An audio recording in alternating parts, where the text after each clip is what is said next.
Good morning, ladies and gentlemen. Welcome back to another episode here on African Confessions. The following story that you're going to be listening to, it was sent to me by one of our admins who received this message. The message reads like this. Hello, how are you? Can you please post my own story as anon? I am from a very small village in Venda. I came to Johannesburg so that I can stay with my auntie. And when I came here, I had dreams bigger than myself. I always believed education was going to be my way out of poverty. My parents, they have nothing. They scrap together what they can, sending me off to college, hoping that I can become the success story that they want. So I left Venda with excitement and determination, eager to conquer the world, but nothing could have prepared me for the harsh realities that I would face here in Johannesburg. When I started staying with my auntie, I saw that the situation, as for me, it was going to be very difficult because as for my auntie's kids, they are those type that are always dating multiple guys at the same time. So I then thought that it was far much better for me to stay somewhere else because it was already disturbing me at school. We would go out and then we will just sleep at wherever place we would be sleeping with different men. I spoke with my mom, even though I did not tell her that I was sleeping around. I just told her that I wanted my place of my own. So then I started to look for student accommodation, and then I started staying. And now I am staying at a place that is very close to the TVET, where I am going to. I am a student at a TVET college. I am trying to get a diploma that will hopefully change my life. But student life in Johannesburg is not what I imagined. It is not all roses. Rent is high, food is expensive, even transport is a struggle. The money that my family sends barely covers the basics. Every month I find myself really into deep trouble, just trying to survive. So I am sharing my room with this other girl. So this girl, like, she's someone who really was living a life that I could ever dream of. Wearing your nice clothes, going out to fancy restaurants. Sometimes she will tell me that we'll meet up at school. Then she will come with a rich guy, drop her off. Like this girl, she was always looking glamorous, stress-free. For me, every day is a battle, just trying to make ends meet. It was around this time when the pressure was really weighing me down. That was when I met him.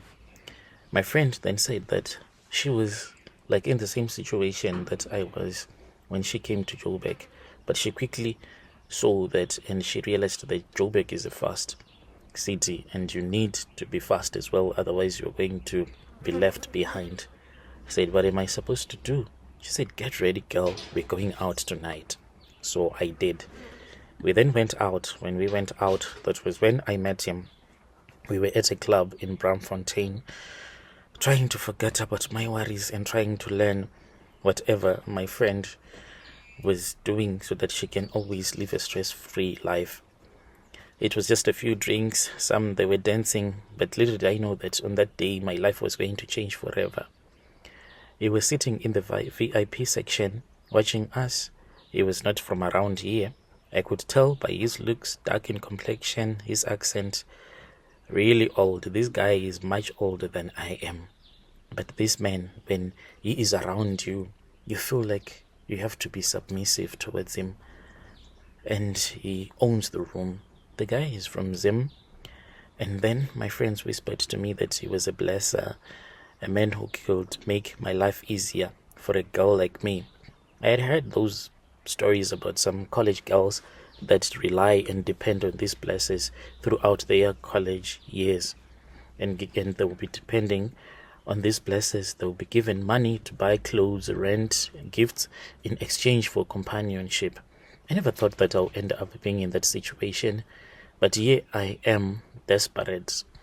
And he was right there offering me an escape. He came over to us, and before I knew it, he was talking to me. He bought us drinks, and yes, indeed, they were expensive drinks. Told me that I was beautiful, said all the right things to get to my private part. By the end of the night, we had exchanged numbers. My friends told me to go for it, to let him to take care of me. I did not want to admit it, but part of me was relieved. This was a solution to my problems. He was going to help me out, and I would not have to struggle anymore. It started out simple. It would take me to nice places, restaurants that I had only seen on TV. I was taken for the first time on a shopping spree in Central City. He bought me clothes, shoes, even a phone. Every time I needed rent money, he was there with cash. I felt too good to be true, but I convinced myself that it was okay. I told myself that I was not doing anything wrong, that I could handle it. I was just spending time with him, keeping him company.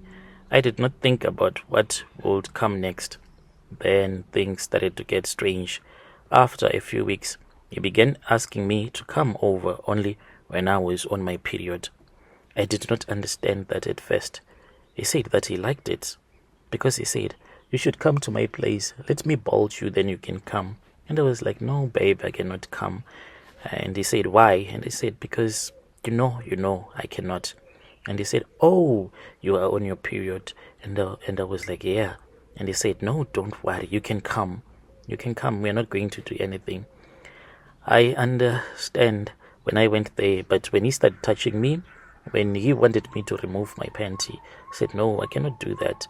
I'm not okay. I'm not feeling fine." He said that he liked it. So I thought that maybe it was some sort of a weird fetish, something that I did not want to do, but I needed the money and I could not afford to say no, because he was supposed to give me some money so that I can go and do my nails and my hair and my lashes. I went along with it. I was not comfortable. The blood was not nice. The first time it happened, I felt sick, and then I noticed that he does not want to have regular sex with me. What it does is that when I am on my periods, he knows somehow he knows that I am on my periods. He comes and he collects me. We go to his mansion. The other days when I go and sleep with him at his mansion, he does not sleep with me, but he has different bedding that he will have the night when I'll be on my periods.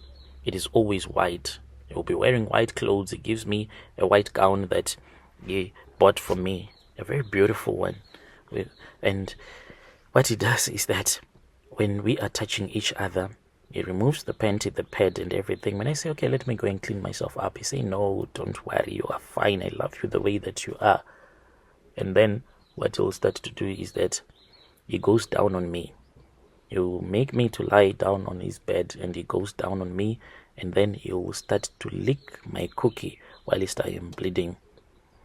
I will just lie there, close my eyes, sometimes with tears in my eyes, asking myself, like, what is really going on? Then I try to block out whatever that will be happening. The smell, the sight of blood, it is just too much. He seems to enjoy it more than anything that I have ever seen. He can lick you for what feels like hours and hours, whilst you are just lying there. I need the money. I need to pay rent, school fees covered, etc. So I will just let it happen. So each and every time when on my period, I know that it is time for him to do a booty call on me.